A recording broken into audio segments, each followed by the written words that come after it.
Y es que siento que a veces cuando no hay lenguaje, o sea, el lenguaje al final también es un artificio y también te construye como persona, porque el lenguaje tiene mucho peso, las palabras que usas, el qué dices, dónde has aprendido, de qué manera, el tono, pero cuando de repente no tienes eso, yo siento que te queda, va a sonar muy cursi, pero yo siento que te queda el alma. Soy Nati Bainotti y esto es A la Intemperie, un podcast donde conversamos con viajeros y viajeras que han recorrido el mundo en bicicleta y han vuelto para contarlo. Hola Elena, ¿cómo estás? Bienvenida, qué bueno finalmente coincidir, tenerte en este podcast. Hola, pues sí, nos ha costado, pero bueno, creo que las dos estamos felices de encontrarnos por fin y de ponernos cara, que habíamos hablado ya un poquito por redes, pero también me gusta que vayamos a tener una conversación así más lentita. Sí, sí, hermoso. Estás acá porque, bueno, has hecho un viaje espectacular, hermoso de Madrid a Pakistán hace un tiempo en bicicleta. Y si hay algo que me ha gustado un montón, que me gusta un montón de cada vez que puedo leer algo sobre ese viaje, es tu mirada, tu nivel de agradecimiento, de profundidad, de conexión con todo eso que has vivido, tu forma de transmitir todo eso que has vivido. Así que feliz de que podamos conversar un poco de todo lo que los viajes y los viajes en bici nos traen a la vida. Me encanta y me gusta que digas eso porque pues, es una cosa que muchas veces yo me he cuestionado si realmente mi forma de compartir, porque es cero lenguaje en Instagram, la verdad, o sea, soy intensa, soy densa, escribo mucho, pero es como yo siento las cosas y muchas veces es verdad, estoy intentando hacerlo menos, que he escondido ciertas partes, ¿no? ¿Cómo voy a poner esto? ¿Cómo voy a mostrarme tan vulnerable? Pero luego, curiosamente, es lo que me conecta con gente que me cae bien, ¿no? Que me gusta luego compartir con ellas. Entonces, bueno, pues ese premio por mostrar lo que a veces da miedo, me gusta que también me lo digas porque de alguna manera,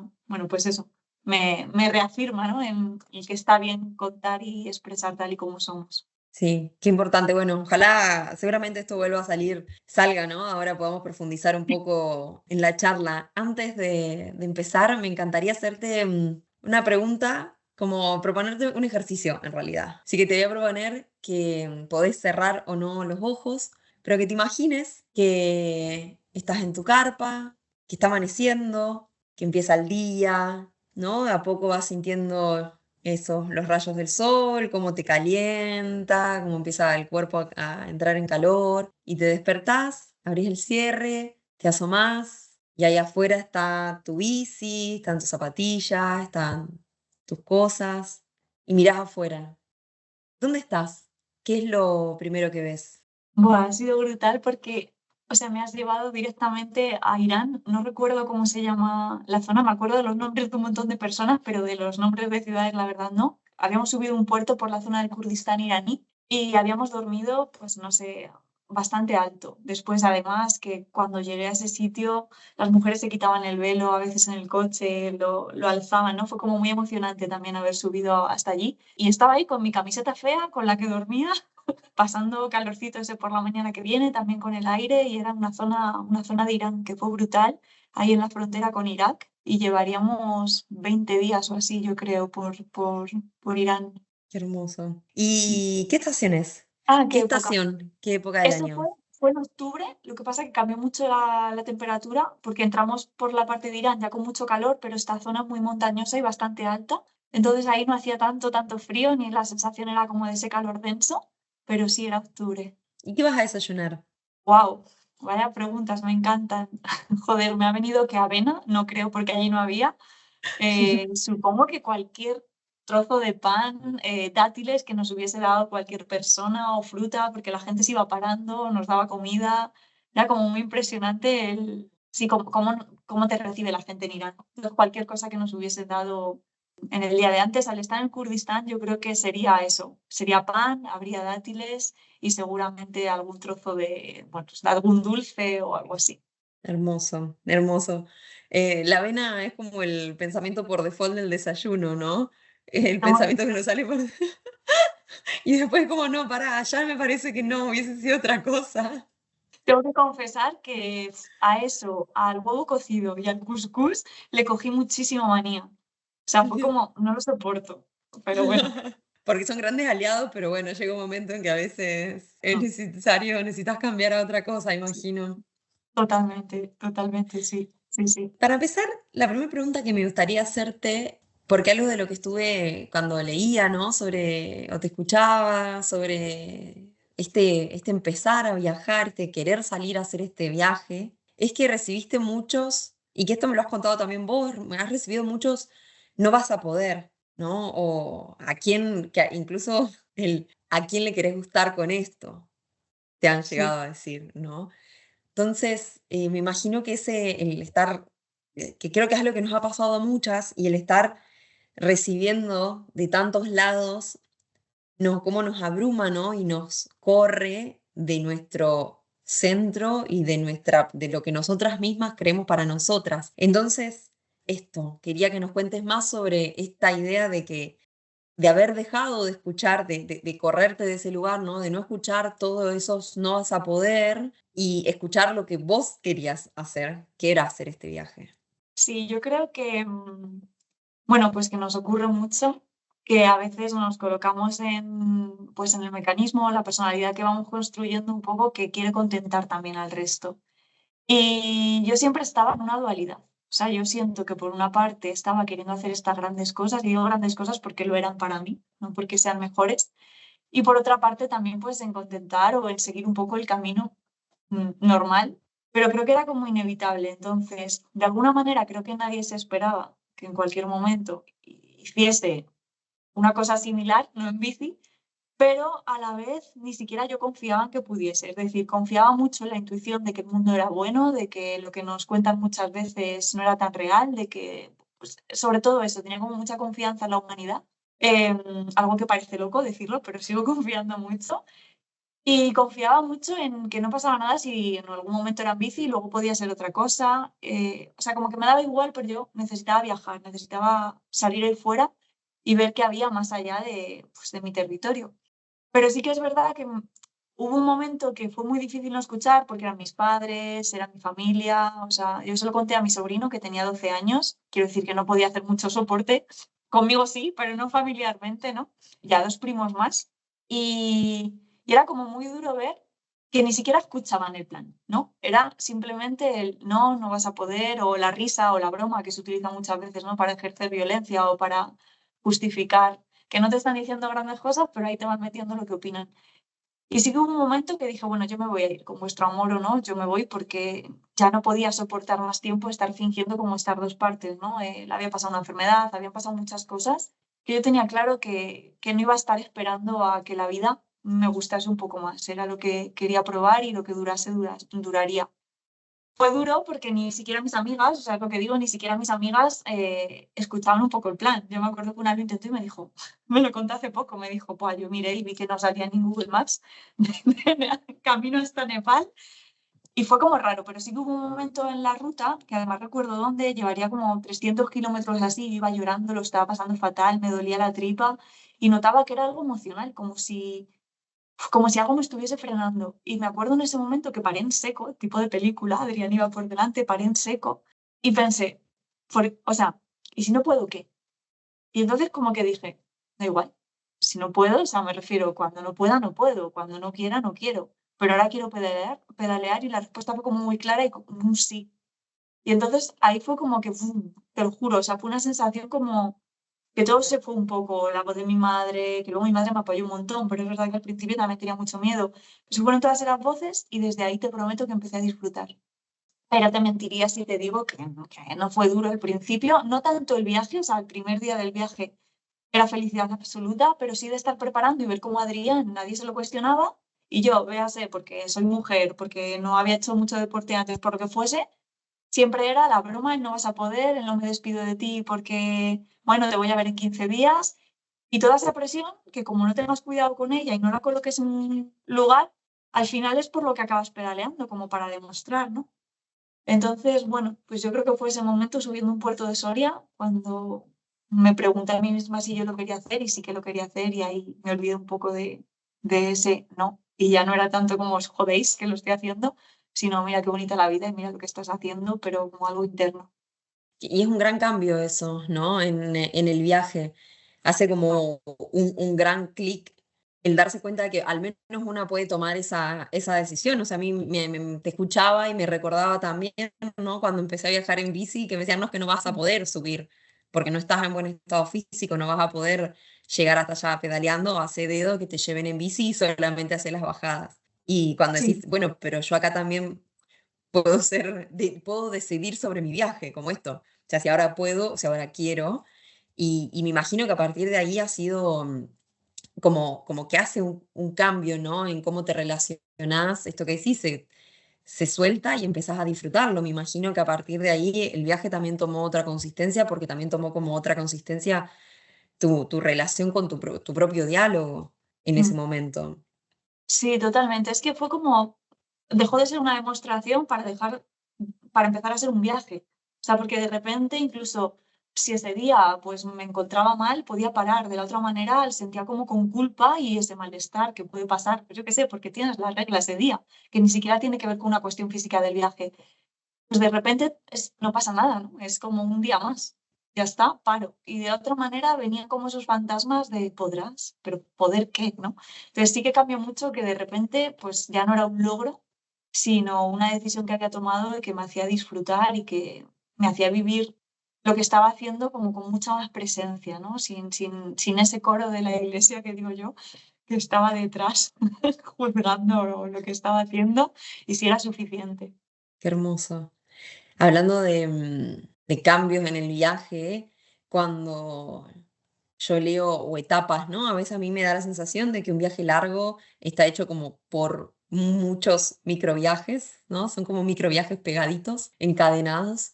Y cuando leo, escucho sobre tu viaje, que si bien esto, ¿no? Anduvieron desde, porque vos y Adrián, tu pareja, anduvieron desde Madrid hasta Pakistán, hay un énfasis muy fuerte, o esa es la sensación que yo tengo desde afuera, en esa última parte del viaje. No quiero decir, no sé si es la última parte, pero como desde Turquía, Irán, Irak, Pakistán, siento que hay una abundancia, en el buen sentido, de historias en esa parte, o una parte en la que también vos aflorás, tus historias afloran, ¿no? Tu forma de conectar con eso que te sucedió allá aflora mucho más. Entonces mi pregunta está relacionada a si esto es una sensación no más, o si vos también lo has vivido de esa forma, como que en esos países tu Sí. viaje fue distinto.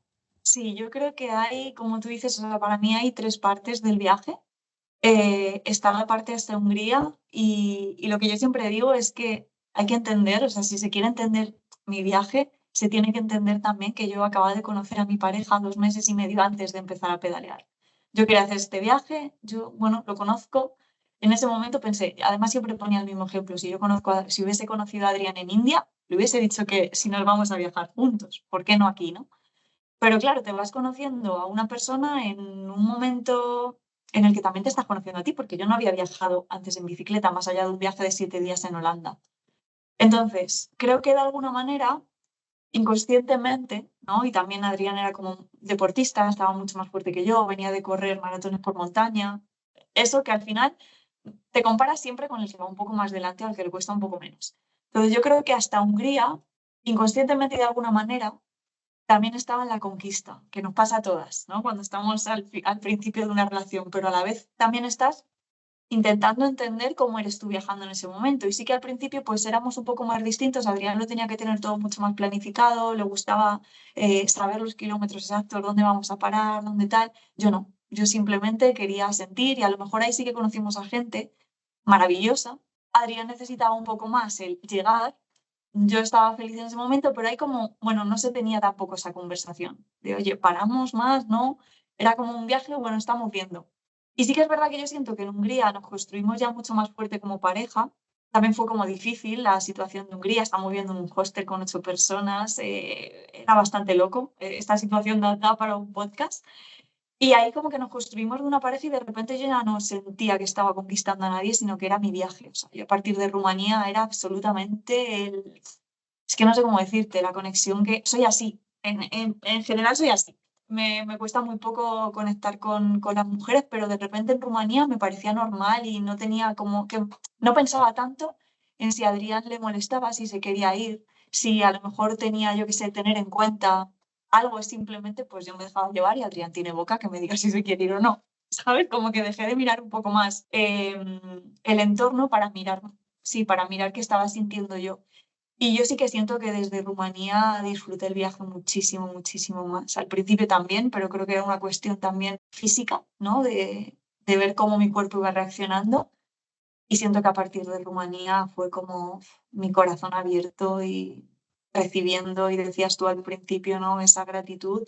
Y yo te prometo que ahí decía, es que si me muero cualquier día, o sea, no me quiero morir, ni todavía, ni en aquel momento, pero me podía ir en paz, te lo prometo. O sea, era como, wow, brutal. No he vuelto a tener esta sensación. Qué hermoso. En un momento mencionaste lo de las mujeres y eso es algo que también he percibido mucho en las historias que contás. Hay un hincapié bastante grande en tu vínculo con mujeres que fuiste conociendo en el viaje. Y me encantaría que nos cuentes más acerca de eso, de cómo fue cultivar esta relación, estas experiencias, estos vínculos con las mujeres que te acogieron, que te recibieron, que te dieron cariño, que fueron Mira, madres, abuelas, ¿no? creo que es la primera vez que me emociono hablando de esto, porque es verdad como que lo tengo muy, pues, muy presente en mi día y es de algo que hablo con normalidad. Pero por lo que sea, me ha tocado hoy. El tema con las mujeres para mí es o sea, para mí es mi viaje. O sea, yo siempre digo que conozco los lugares a través de lo que ocurre en las cocinas, en los abrazos con las abuelas, en la conversación mirando un álbum con la fotografía de la boda de sus hijos. O sea, es como esa sensación, ¿no? De estar en un espacio seguro y que de repente yo sé que me van a sostener. No ha habido un momento en el que una mujer no me haya tendido un brazo cuando lo he necesitado durante el viaje. Entonces, la conexión creo que la creaban ellas, porque, joder, de repente viene alguien a tu casa y le abres la puerta y la tratas como a tu hija, o sea, me cuesta mucho creer, aunque sí que es verdad que luego he visto viajando a otras personas y no surge esta conexión, pero a mí me cuesta mucho creer que sea algo mío. Puede ser, y probablemente si lo pienso, o sea, nos sucederá a más personas, pero tiene que haber algo. Pero yo en todo momento sentía que la conexión era, pues nacía de que te abran la puerta, ¿no? Y que al final te están abriendo la puerta y ¿con quién te vas a quedar? ¿En el sofá con quien habla inglés? Pues no, pues ya me encargo yo de decirle qué bonito es su pañuelo o a cocinar o coger lentejas o lo que sea, intentar comunicarme con la que para mí muchas veces es la gran olvidada. Yo me sentía al principio en Rumanía, veía situaciones muy parecidas, decía, joder, es que yo me he sentido igual de invisible, ¿no? Entonces al principio sí que no sé cómo explicarlo, o sea, que la conexión era una cosa que me mezclaba también a veces incluso en su dolor, ¿vale? Evidentemente como en distintos espejos, ¿no? Pero sí que a veces decía, joder, es que en realidad siento parecido, ¿no? A mí también me han dicho, por ejemplo, el no puedes, ¿no? Con la bici. Y a lo mejor a ella en otras cosas, con conducir. Me pasó con Simona, ¿no? Y luego poco a poco ese dolor se fue transformando como en una conexión de amigas cabronas, ¿sabes? Que se, que se ponen a rajar de lo que necesitan, que... Fua, es que no sabría ni cómo explicarte lo que me ha pasado con el tema de mujeres. Pero así, por decirte grandes cosas, me han duchado en Turquía, mi mamá kurda, Ayten, literal, me bañó el cuerpo. He estado en Irán hablando con una mujer súper mayor que me decía que la enseñara a a masturbarse. Cogí una mandarina, fue lo que pude Me encontrar y muero. estaba el marido ahí mirando la tele que no se entera de nada, nosotros riéndonos. No sé, ha sido como bastante bonito. También como una profesora de inglés que te va contando y te va llevando con sus amigas y cómo se vive vivir en la frontera con Irak.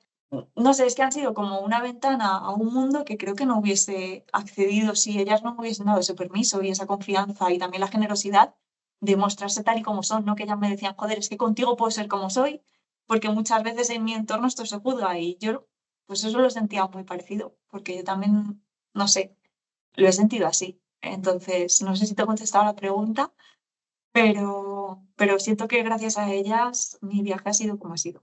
¿Y hubo algún momento en el que te empezaste a dar cuenta que tu viaje estaba haciendo en función o gracias a esas mujeres? No sé, a lo mejor esa primera historia, a lo mejor no fue la primera, sino como que en una asociación de historias que decís, che, acá hay algo que, como este hilo conductor.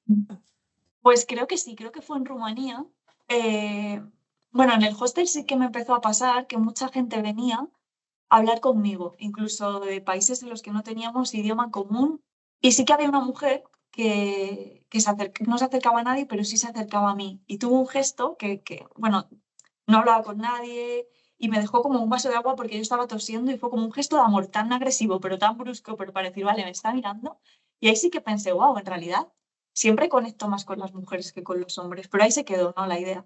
Y luego sí que me pasó en Rumanía que, es que tengo un montón de recuerdos, pero sí que me pasaba que yo acababa dándole besos, o sea, me tocaban el culo, me iba con ellas, me ponía a hacer la cama o de repente nos poníamos a cocinar y eran risas y no nos estábamos entendiendo. Recuerdo nombres y recuerdo personas, pero sobre todo recuerdo una a Simona que ya era al final del viaje y hablábamos en rumano y yo me di cuenta de que yo aprendí rumano por ellas, porque el hombre sí que había venido generalmente con las familias que habíamos entrado en contacto, ¿no? Habían venido a España a trabajar y sabían español, pero al final, joder, yo lo pensaba y decía, viene una mujer a tu casa, me estaban dando toda la atención porque vengo de fuera y ella no me entiende en el idioma. Entonces sí que es verdad que con Simona, que fue, ya te digo, al final del viaje, además estaban ahí haciendo apicultura y demás, y para que veas cómo es esto, ella tenía alergia a las abejas, pero su marido quería ser un gran apicultor y lo ponía y ponía las abejas en la puerta de su casa. Y me contaba ciertas cosas, el hombre nos contaba cosas en inglés y ella me contestaba en rumano, eso no es así, está diciendo que lo ha hecho él, pero la mermelada la tienes que hacer en 3 días, por ejemplo. Entonces ahí fue cuando me di cuenta, wow, qué guay que he podido aprender rumano, o sea que al final fue como por vosotras, ¿sabes? Era como, joder, qué bien. Sí, creo que fue ahí cuando me di cuenta con Simona en ese final. Es que en Rumanía estuvimos 2 meses y medio y al final pues sí que fue bonito. Te escuchaba y pensaba en los idiomas, ¿no? Porque, bueno, en Rumania terminaste aprendiendo el idioma, pero me imagino que en todos los otros países esa comunicación probablemente no haya sido lingüística. O sea, a lo mejor Mm. me imagino que te habrás cruzado mucha gente que no hablaba inglés, que no hablaba español, que vos no hablabas el idioma local, y sin embargo la comunicación o el vínculo ahí estaba. O se daba siempre si es sujeto al idioma, a pesar de, me Mm. imagino, pero A me pesar gustaría de, que nos cuentes más. a pesar de, y esto es una cosa que lo hablaba ahora con Adrián esta mañana justo, porque yo decía, yo voy a echar de menos, cuando el idioma sea común, yo voy a echar de menos como es que de repente, o sea, se rompe lo común, que es el idioma, y a veces, pues te estás vistiendo con su ropa, te están peinando, le estás dando un beso en la frente, porque no hay más idioma, es que no hay otra cosa, ¿no? Entonces, ¿con qué demuestras amor? ¿Con qué demuestras afecto? Pues con los gestos, con hechos, y a mí eso me parece muy bonito. He estado ahora en Turquía y escribía sobre eso porque estuve llorando en el avión. Claro, de repente llego en avión a Turquía cuando ya había tardado un año en llegar en bici. Entonces me emocionó un montón y con una mujer que tenía al lado, que era de aquí de Cataluña, y con la que había hablado, de repente sentí que se puso incómoda porque yo estaba llorando y yo me sentí mal por llorar y se hizo un silencio enorme. Y yo lloraba, pero como un bebé. Y a los 4 días estaba en una mezquita y estaba llorando también. Y era como, joder, por todas las veces que la llamada de la oración me ha sostenido también, ¿no? Que Adrián lo llamaba la lloración.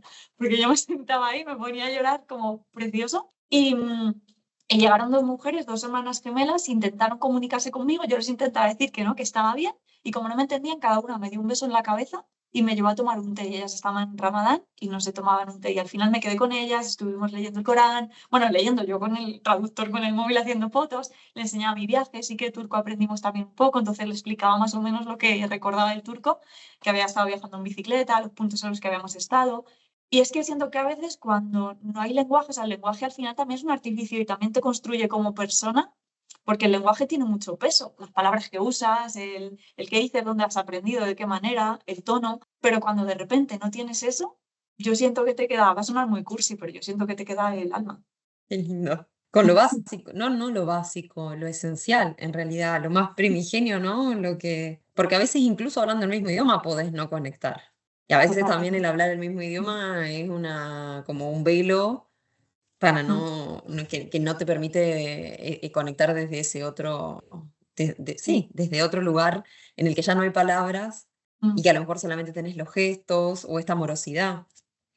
sí, pero no sé si tú piensas lo mismo que yo. Yo siento a veces que a veces cuando está el lenguaje muchas veces nos fijamos más en lo que está diciendo que es desde dónde lo dice, ¿no? Lo está diciendo con miedo, porque a lo mejor si me lo está diciendo con miedo no le tengo que dar tanta importancia a lo que me está diciendo.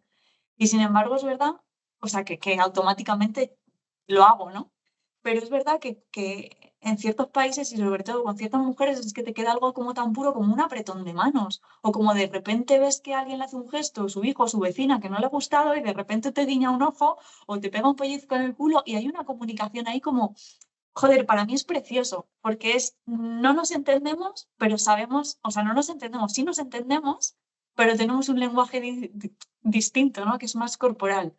No sé, yo hoy lo hablaba con Adrián y le decía, esto sé que lo voy a echar de menos. Pienso que la hospitalidad y el amor, por ejemplo, pueden surgir más allá del Mm, lenguaje, ¿no? Del ujú. idioma. Hay algo que se puede transmitir más allá de eso. A veces me parece que también que el lenguaje es como una gran, no quiero decir mentira, pero como una gran máscara que nos hace creer que solamente nos podemos comunicar con otras personas, por ejemplo. ¿No? Y esos otros lenguajes nos permiten también, hay muchas otras formas de comunicarnos, ¿no? Pero bueno, a lo mejor eso ya es como, es otra gran charla, sería. Yo particularmente siento que esto, ya que lo preguntás, es un gran quiebre pasar de comunicarse en el idioma a tener que aprender a que hay un montón de otras formas, ¿no? Que, bueno, es un gran ejercicio que has tenido vos cuando has hecho todo este viaje. Cuando uno se acostumbra, además con un idioma como el nuestro, que si uno, bueno, yo estando acá en Argentina, que viajando por Latinoamérica, uno tiene tantos países donde se puede hablar su propio idioma, a lo mejor hay que volver a entrenar esa capacidad de decir, ah, che, ¿de qué otras formas me puedo comunicar con toda esta otra gente que me está trayendo el viaje? Que al principio puede ser muy frustrante, pero que después te trae estas experiencias en las que ya te acostumbras, ¿no? Te acostumbras y empieza a Sí. pasar a otro plano, me imagino.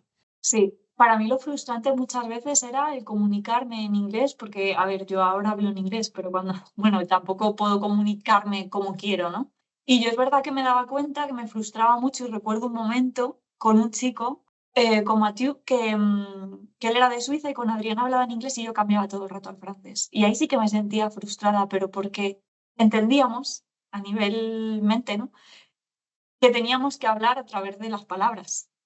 Pero es verdad que decía, jolines, ¿por qué no me frustro con el resto de la gente? ¿No? Y aquí, ¿no? Se da por hecho que tiene que ser este nuestro lenguaje. Y es amor y nos llevamos súper bien con él y estuvimos viajando con él, pero yo cambiaba todo el rato como un poco al francés por comodidad mía, cuando realmente los tres nos podíamos comunicar mejor en inglés, Mm. si lo pensábamos. Sí, no sé, creo que a veces sí que quedamos por hecho que tenemos que hablar así, lo que tú dices, es como un quiebre, una frustración el darte cuenta de que el uso habitual del lenguaje ya no te sirve o que no puedes Mm. expresar tanto como te gustaría. Sí. Ay, qué aprendizaje, qué gran aprendizaje el vincularse, ¿no? Con todas esas otras personas que te relaciona al viaje. Y vinculado a esto, algo que te he escuchado, que lo veo ahora, que lo mencioné al principio, es que siento que tu mirada tiene mucho, hay un gran, gran, gran componente de agradecimiento, de bondad.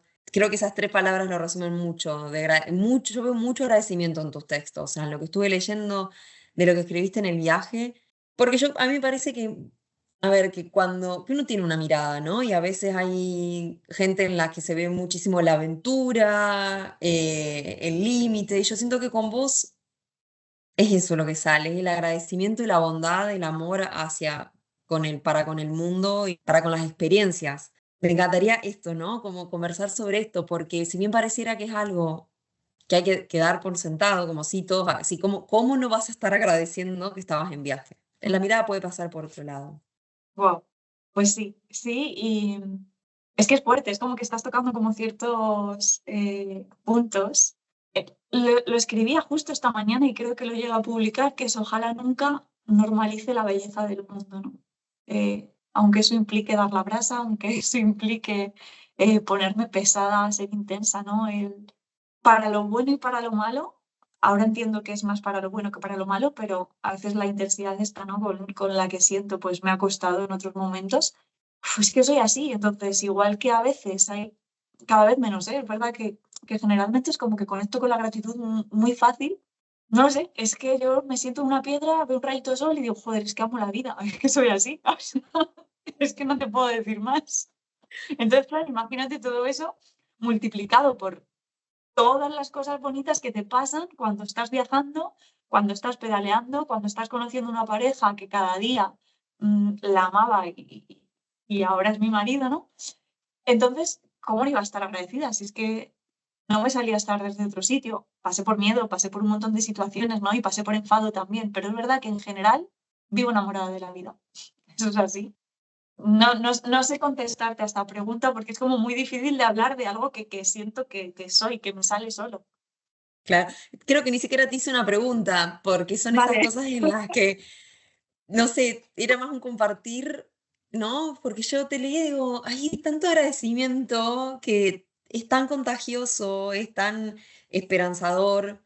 Y me preguntaba, ¿esto surgió en el viaje? ¿Es algo que aprendiste a desarrollar? Porque también, ¿no? A veces es como la típica de, esta persona está viajando en bici es porque es una persona reentrenada. Como que damos por sentado que eso es, si esa persona hace tal cosa, si otra persona hace tal cosa es porque le sale de forma natural y fácil. Y a veces es un aprendizaje, fue un Vale. logro, ¿no? Entonces me preguntaba eso. Creo que, bueno, no sé si nos respondiste que es algo que te sale, que como que está en vos, es igual de valioso, ¿no? Y de válido. Sí.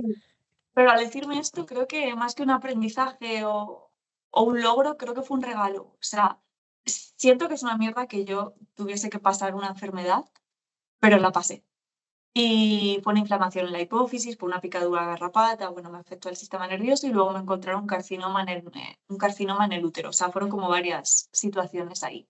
Y yo vivía enfadada, tía. O sea, es que si te digo antes de esto, o sea, vivía enfadada no todo el rato, pero es verdad que en esta dualidad de la que te hablaba, había muchas veces que cuando convencida de que tenía que seguir un camino, yo me apagaba muchísimo. Lo que te decía de para lo bueno y para lo malo, ¿no? Pues hay veces que cuando entraba en ese camino de vida que creía que tocaba, que me lo había exigido yo, que nadie más, es que ahí lo pasaba fatal y sí que es verdad que estaba siempre como de esto que estás enfadada, reivindicando, criticando mucho, nada te vale, nada te sirve. Yo estaba muy ahí. Y siento, y esto lo he pensado después, siento que es verdad, cuando te queda como poquito tiempo, o al menos puede pasar que te quede poquito tiempo, te empiezas a plantear otras cosas. Y yo siento que es verdad que lo pasé muy mal con todo esto de la enfermedad, pero a la vez siento que me quitó mucho peso, porque sí que es verdad que pensé dos cosas y te juro que las llevo a rajatabla. Nunca trabajar, o sea, sí tenía opción, evidentemente, de momento no ha tocado, pero puede tocar. Nunca trabajar solo por dinero. Creo que eso fue una de las cosas que más infeliz me hizo y que más cabreada me sentía. Y buscar, es que es una muy cursi de llorar, es que yo no sé por qué estoy hablando tan así contigo. Pero todo el rato el latido de mi corazón, que yo lo llamo, es decir, ¿dónde me siento viva? Y bueno, pues yo creo que por trabajar solo de cosas que me hacen absolutamente feliz, aunque me generen dinero, que también me gusta, estar conectada a lo que me hace feliz, pues no sé, me hace estar agradecida porque no, antes es que ahora tengo la vida. A veces me siento incómoda con decir esto, pero también siento joder, que puedo ayudar a muchas personas. Yo ahora siento que he construido la vida que me gusta y que quiero, y que si mañana no me gusta, creo que tengo herramientas para volver a construir antes, o sea, otra. Antes no. Antes estaba todo el rato, que no sé cómo explicarte, una sensación que a veces está muy feliz, muy con esta sensación de amor, pero otras veces como, "Buah, la vida de verdad es solo lunes a viernes, la oficina y comprar verdura los domingos en el supermercado". Claro, me imagino que entonces el viaje fue como la explosión de Sí. pasar de ese estado y como la expansión de toda esa gratitud vivida en el día a día, o sea, porque igual esto pasó antes del viaje y después te fuiste, ¿no es cierto? Sí, sí, fueron 2 años esta enfermedad, luego estoy viviendo en Francia y luego me fui. Sí que es verdad que después de esto que te digo, la enfermedad, o sea, como que incluso de lo que antes me hubiese quejado, ahora me parece bien. Y te prometo que no ha sido algo como que yo haya hecho un trabajo en eso. O sea, es Mm. como ha ido pasando. Y hay Claro. momentos incómodos, o sea, también he vivido después del viaje la enfermedad de mi padre y su muerte, pero lo he vivido con amor. Y sé que suena muy raro y sé que mucha gente es como que me estás contando, yo lo vivo con dolor y totalmente entendible, pero es que yo no, es que yo lo he vivido con amor. Y te lo digo, o sea, con total honestidad. Yo no sé qué más preguntar, no sé cómo seguir esta conversación después de esto, porque me parece de una belleza y de una paz, ¿no? Siento que al final pasar por eso, lo que te trae es paz, porque poder transitar incluso lo que pasó con tu padre es en el día a día, no es que no va a estar agradecido, pero puede transitar el dolor desde una forma, eso, Sí, con más calma. sí, justo eso. Es como, vale, el dolor está aquí, puedo atravesarlo, puedo estar con él, esto está sucediendo, pero también hay una parte como, pues es que tú lo has dicho, como que lo has nombrado súper bien, es una parte de agradecimiento que dices, joder, es que, pues, lo he tenido mucho tiempo, ¿sabes? Mi madre sigue conmigo, mi hermano también, pero no es una sensación de como quitarle importancia a lo que está pasando porque el dolor lo he sentido, pero también es de decir, he podido parar y he podido estar a su lado y le he podido llevar al médico y he estado con la autocaravana viviendo en el pueblo y dándole masajes en la espalda cuando necesitaba y viéndole comer una... A mí me hacía feliz verle pelar una naranja. Y eso no lo había vivido hasta que él tuvo la enfermedad. ¿Que me hubiese gustado que no hubiese sido así? Por supuesto que sí. Pero como estaba pasando, también sacaba o rascaba, ¿sabes?, el amor de ese momento. Mm, hermoso. Quería preguntarte, bueno, hay un poco, creo que viene bastante al caso, ¿no? El tema de la vulnerabilidad que mencionabas al principio, de cómo el mostrarte, que al final es lo que nos estás compartiendo ahora mismo, ¿no? Y cómo el compartirte con esa vulnerabilidad, con esa apertura tan total del corazón, te llevó a conectar o esto que pensabas, ¿no? ¿Quién va a leer estas cosas? Y al final eso, bueno, evidentemente te llevó a conectar con mucha gente. O no sé si la pregunta sería por qué creías que eso, que escribir de esa forma era mostrarte vulnerable, o por qué, o cómo lo has vivido en el transcurso de esa, de compartirte y de mostrarte de esa forma. Pues yo creo que es con una lucha con la que sigo estando todo el rato, a diario. Esto sí, esto no. Además, no sé si a ti te pasa, porque tú también escribes desde ahí, ¿no? Tú también cuentas muchas cosas de ti que, del mismo modo, o sea, a mí me atrapa eso de cómo escribes. Yo me acuerdo durante el viaje leerte. Y a mí me pasa porque me cuestiono mucho si voy a hacer daño. Es si con esto que digo, que es mi experiencia, que es como yo lo he vivido, que es como yo lo hago, yo pienso todo el rato si a lo mejor hay un punto de vista o algo de lo que no me he dado cuenta y que puedo dañar a los demás. Ha llegado un punto, además estoy justo como ahora en eso, que es, bueno, pues también existe el reparar, que a veces se nos olvida, ¿no? O el pedir perdón. Pero me he cansado un poco de estar todo el rato escondiéndome por, por si mi historia no es que no se entienda, es que es por hacer daño. Te prometo que muchas veces viene de fondo. Y ahora lo pienso y digo, bueno, pues es que me ha dado también muchas alegrías, ¿no? El mostrarme como soy, sobre todo que a veces siento, no sé, a ti te pasa que también escribes como que lo necesito. O sea, como es que es una manera que no sé cómo explicarlo, como esto ha pasado, lo he atravesado y lo ordeno mientras lo escribo. ¿Por qué lo publico? No lo sé, pero me gusta hacerlo. Y cuando lo hago es verdad que también surgen pues premios muy grandes, que conoces a gente que siente parecido, que se siente identificada, que tiene otro punto de vista y que podéis hablar. Y creo que eso es muy rico, me gusta, pero sigo teniendo miedo, o sea, esa es la realidad y me sigo escondiendo cositas. ¿Y cuál es tu relación con el miedo, ya que estamos? Pues claro, el miedo a ciertas cosas, la mayoría de las personas dirán que soy muy valiente. Y además me dedico al mundo emocional, o sea que el miedo lo tengo ahí presente mucho, pero yo creo que soy una persona, o sea que tengo miedo en ciertas cosas y aunque aparentemente pueda coger la autocaravana y me pueda ir donde sea y pueda estar viajando sola o pueda dormir en la tienda de campaña y ese miedo es algo como de experiencia que lo sé regular bien. Luego sí que me da miedo, por ejemplo, eso, el que con mis palabras haga daño a alguien o sin querer, ¿no? Que esté instrumentalizando inconscientemente, totalmente, cierta situación que he vivido en otra cultura. Entonces, no sabría decirte, o sea, me cuesta mucho como mirar esa parte desde fuera porque es algo que está muy presente. Pero creo que soy una persona como muy, que caigo mucho en la duda para evitar la culpa. Porque claro, la duda me paraliza. Y es algo con lo que me estoy enfrentando y ahora te diría que ahora estoy siendo valiente con esta parte, pero antes no, porque lo evitaba y pues dormir en tienda de campaña no me da miedo. Pero ¿y te dio miedo salir a pedalear, a hacer No, semejante viaje en bici? no. Era algo como que lo tenía tan claro que no, no, ni de coña. O sea, lo tenía que hacer. O sea, me daba miedo otras cosas. Por ejemplo, me daba miedo la relación. Me daba miedo comprometerme. Sí que he sido muy miedica al compromiso.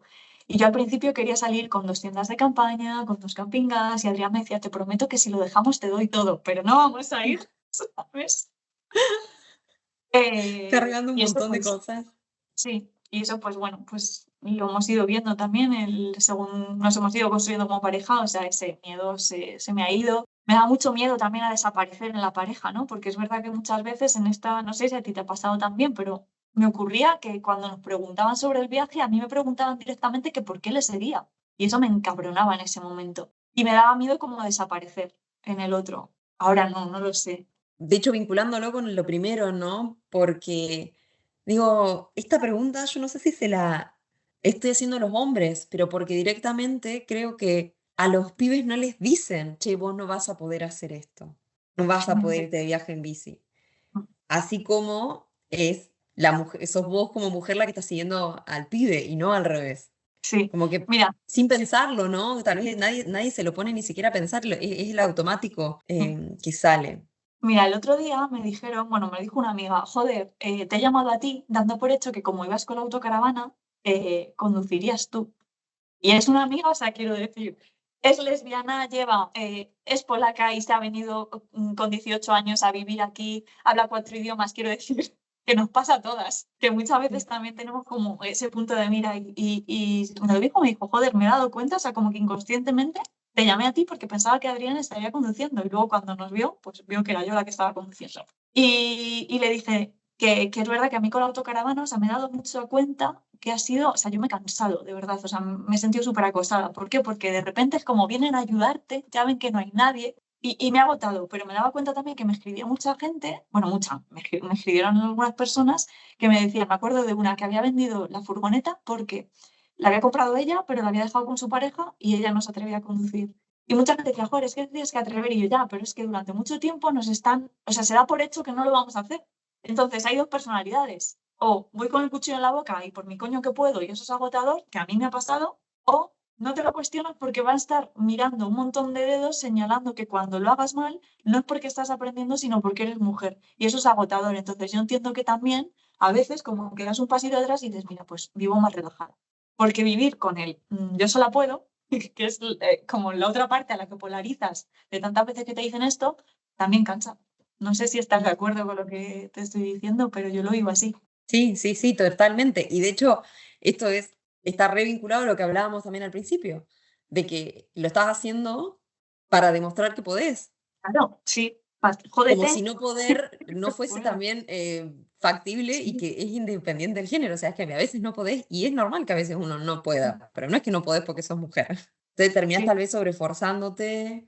sí, sí, es sobre todo que desconectas totalmente con tus necesidades, porque claro, si conectas con tus necesidades, si necesitas una pausa, o necesitas llorar, o necesitas darte la vuelta porque te has arrepentido, o porque quieres otras cosas, ya pareces que no podías y no, y inconscientemente yo pensaba, van a estar todas estas personas esperándome, pareciendo, lo es, pero es verdad que la mayoría o sea, yo vi cómo se despidieron de Adrián y a mí me da envidia, es verdad que, bueno, pues en su familia en general tienen menos miedo a esto de que viajen. Pero yo muchas veces pensaba, ¿es porque es hombre?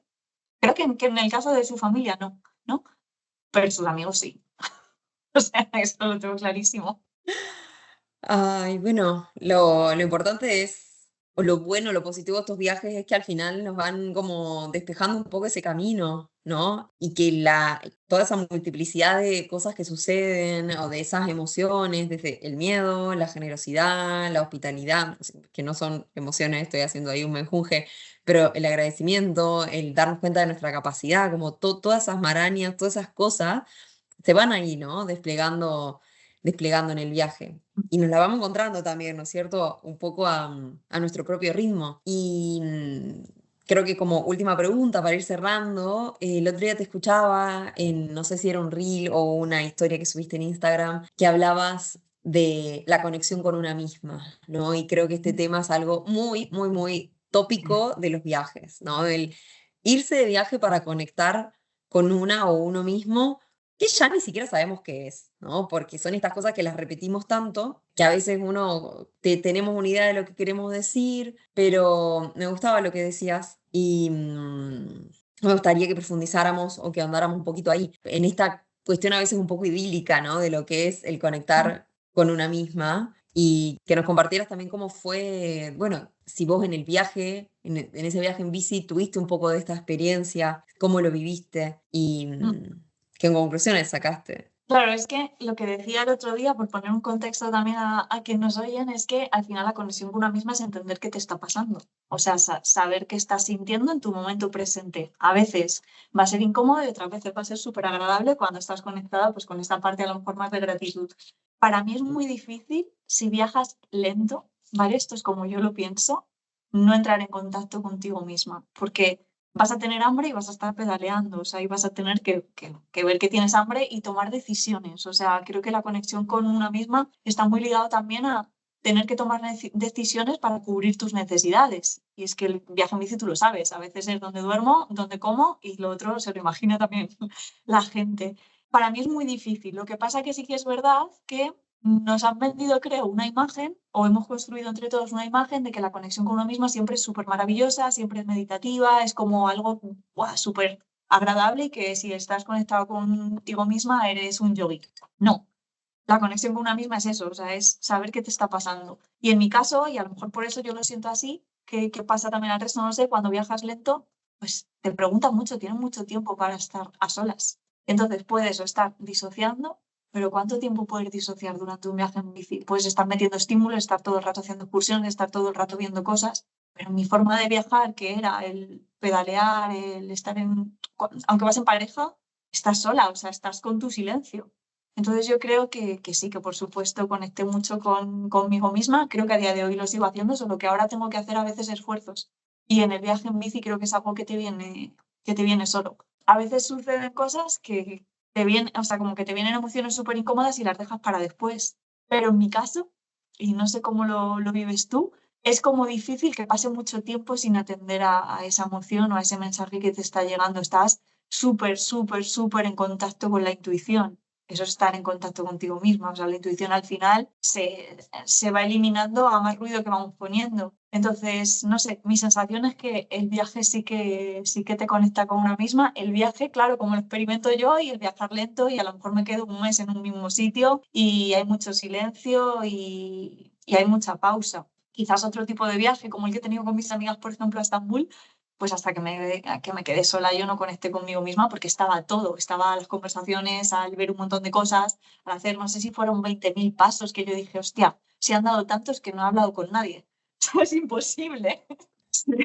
Un poco la búsqueda del silencio, ¿no? Sí, Estar en contacto con ese silencio que a veces en los viajes también hay momentos en que hay países en los que la gente está muy presente. Esa dualidad sí. entre el querer conectar con la gente, porque es una parte bellísima del viaje, y a la vez ese silencio, incluso a veces para procesar todo ese viaje, todo eso que estás viviendo. Sí, sí, totalmente. O sea, sí, es que por ejemplo en Irán sacamos la tienda de campaña 5 días, el resto de casa, el resto fueron casas. Y yo me acuerdo de decir, necesito estar a solas. Y también me pasó en Irak, de esconderme en un camión a la desesperada porque necesitaba estar sola, no quería como que me acompañasen a todo, que sé que lo hacían con un montón de amor, pero necesitaba espacio, necesitaba estar a solas y no comprendían por qué yo quería caminar sola, ¿no? Me decían, vete a la terraza, y yo como un hámster dando vueltas ahí. Entonces, sí, sí, totalmente. Yo creo que es una de las cosas que muy pocas veces se habla, pero en el viaje largo yo he necesitado mucho silencio porque a veces,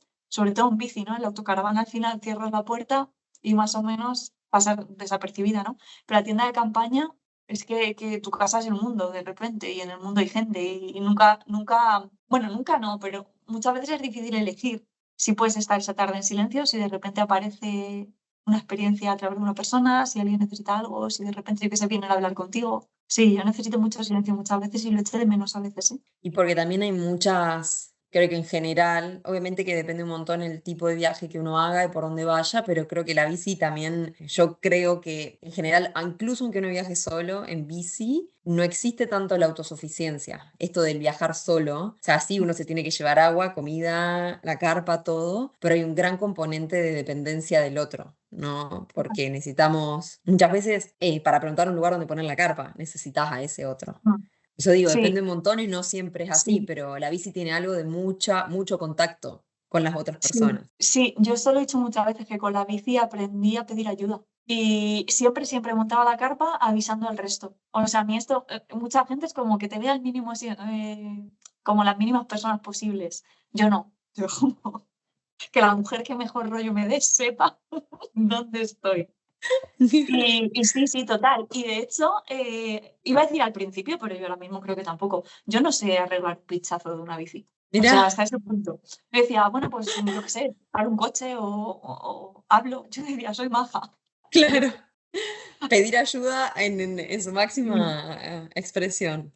sí. O sea, a ver, que luego cuando he tenido que cambiar el pinchazo de la bici, es verdad que lo acababa haciendo Adrián, pero creo que hubiese hecho lo mismo si no hubiese ido con Adrián, porque es que soy así, o sea, quiero decir, hay en muchas cosas que soy como súper autosuficiente, pero hay en otras que digo, es que tampoco pasa nada por preguntar o por pedir ayuda o por buscar. Igual lo de la bici y lo del pinchazo tengo que resolverlo, ¿eh? Ahí no voy a. Pero es verdad que muchas veces, y yo esto lo recuerdo muchas veces de mi padre, que cuando nos perdíamos y no había GPS, le molestaba preguntar. Y es como, yo no lo entendía. Yo estaba atrás como una niña pequeña, como diciendo, pero ¿por qué no pregunta la gente? ¿Sabes? Y me di cuenta de que eso yo lo había aprendido. Que a pesar de que cuando era pequeña me llamaba la atención y no lo entendía, luego de mayor lo hacía, tampoco pedía ayuda. Y el viaje en bici, eso fue como, bueno, pues chocarme con esa parte y querer cambiarla. Es una gran escuela de aprender a pedir ayuda el viaje en bici. Y me encanta esto que traes de no saber arreglar el pinchazo porque vas en contra totalmente del manual, ¿no? De las reglas básicas, por así decirlo, de qué cosas necesito uno saber para viajar en bici. Pero bueno, también esto es como me gusta que lo menciones porque también muestra que en realidad no hay absolutamente nada que sea imprescindible para salir a viajar en bici, más que tener ganas. Total. Ese es al final como para ¿Ves? mí el gran, Sí. la gran cosa con esto que estás contando, ¿no? Sí, Se yo puede. no volvería a viajar de la misma manera. O sea, sí, sí, el mismo viaje, pero no volvería a viajar con tan poco dinero, no volvería a viajar con una bici tan mala, porque ahora sé que hay mejores y que van mucho mejor. Pero mi bici la compré de 200 euros a alguien del pueblo de al lado. Era terrible, era malísima, me quedaba grande. Las alforjas también eran malas. Tenía ganas. Es que Mm. no sabía, no había entrenado, había estado escribiendo el segundo libro y estuve 4 meses sentada en una silla terminando el libro. No sé, yo estaba convencida de que el cuerpo se iba haciendo, de que tenía ilusión, que tenía ganas y que quería probar y disfrutar. Y a día de hoy ha sido como la gran experiencia de mi vida, que me ha abierto un montón de cosas. ¿Ahora volvería a viajar con una bici tan mala? No, pero sé que se puede. Claro. Porque además no lo sabrías, o sea, si no hubieses hecho ese viaje, no lo sabrías, al final y al cabo. Exacto. Y te fuiste y lo hiciste y estuviste 20 meses al final con esa bici. Sí, sí, Como sí, eso es lo más maravilloso al final de sí, todo, ¿no? Hace poco totalmente. vi un chico que hizo un experimento así, que se fue como con una bici de 50 euros, todo muy básico. Se fue como por una semana, como un poco en demostrar que se puede viajar con cualquier cosa. Total. Y eso, Sí. eso me encanta. Es como, ¿lo haría de nuevo? No, pero se puede. Claro, claro, pero totalmente, ¿eh? Además que fue la manera de empezar el viaje. Quién sabe qué hubiese pasado, ¿no? Con Adrián y conmigo, si hubiésemos retrasado, si hubiésemos esperado al momento perfecto, nos apetecía, teníamos ganas. Yo lo estaba planeando como para un año y al final salió así y no sé, ya te digo, o sea, sé que la autocaravana viene de ese viaje, sé que a lo que me dedico viene de ese viaje, sé que un montón de cosas, porque joder, muchas veces ahora me vienen dudas o preguntas y siempre digo, guau, llega a Pakistán en bici, ¿sabes? Y sigo para adelante. Como lo mismo que me enseñó el viaje, poco a poco y un destino, ¿sabes? Me encanta, me encanta. Hermoso cierre. Me encanta que cerremos de esta forma. Aprovecho para preguntarte la última pregunta, que esto es en realidad el cierre del cierre, digamos. ¿Cuál es tu próximo destino, futuro o deseado? futuro, Pues mira, perdón, tu próximo destino pensado o deseado. mi próximo destino, porque además ya está confirmado, me voy a Ladakh, que organizo yo un viaje con la agencia de Adrián, pero lo guío yo y lo creo yo. Así que India. Luego no sé qué haré en agosto. Aprovechando que estoy por ahí, iré a algún sitio. China, lo tengo en la cabeza, no lo tengo claro. Y luego después, si esto se va a enterar gente por aquí, queremos cruzar para tu tierra. Así que la idea es que nos vayamos con la autocaravana para allá. Tenemos que poner bastantes cosas en orden todavía. Bueno, pues acabamos de comprar esta casa también y hay que hacer un montón de cosas, preparar la autocaravana también, pero ese es el plan. Hermoso. Los esperamos acá. Ojalá nos podamos encontrar personalmente y darnos un abrazo. Seguro que sí. Y Forzamos el encuentro. sí, sí, sí, sí, planificamos. Bueno, Elena, te agradezco muchísimo, muchísimo. Me alegra un montón que hayamos podido coincidir y conversar. Gracias por esta hora, por este tiempo, por esta conversación. Muchas gracias a ti también. Te mando un beso enorme y Chao. que tengas un hermoso día. Gracias, igual. Chao. Chao, chao. Esto fue A la Intemperie, un podcast de Benzo. Si te gustó, te invito a suscribirte para no perderte los próximos episodios y a dejar 5 estrellas para que más personas puedan descubrirlo. Podés seguirnos en las redes como @benzoarg y @nativainot.